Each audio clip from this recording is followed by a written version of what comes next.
জান্নাতুল ফেরদাউস দান করে। আল্লাহ সমস্ত কবরটা মাফ করে দেন। আল্লাহ জান্নাতের উচ্চ মাকামে তারাকে দান করে। আল্লাহ তারা সুযোগ্য সহধর্মিনী এবং খালেদা জিয়া 3 বারের প্রধানমন্ত্রী, তারাকেও আপনি জান্নাতবাসী করে দেন। আল্লাহ জান্নাতের উচ্চ মাকামে তারাকে দান করে। আল্লাহ তাদের সুযোগ্য উত্তরসূরি জনাব তারেক রহমান সাহেব আমাদের প্রধানমন্ত্রী, অনেক ষড়যন্ত্র চলছে, আবার একই কায়দায় হয় হত্যা না হলে সরাই দেয়া, না হলে ষড়যন্ত্র করে তার বিরুদ্ধে করা। আপনারা সবাই দাবাদলতে দোয়া করতে থাকেন। আল্লাহ তাআলা তিনি যেভাবে চলছেন, সমস্ত সিকিউরিটিবিহীন মানুষকে ভালোবেসে একা একা এ প্রান্ত থেকে ও প্রান্ত যাচ্ছে, মানুষের কাছে ছুটে চলছেন। আমাদের সংশয় হচ্ছে, আপনাদের দোয়া যেন আল্লাহ কবুল করে, ওনার যেন হায়াতে দারাজ করে।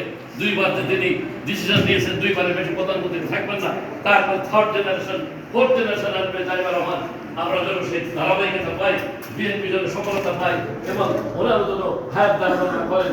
এই আপনারা সবাই দোয়া করবেন। সবার রব্বিকা রব্বিল ইজ্জাতি আম্মা ইয়াসিফুন, সালামুন আলাল মুরসালিন, আলহামদুলিল্লাহি রাব্বিল আলামিন।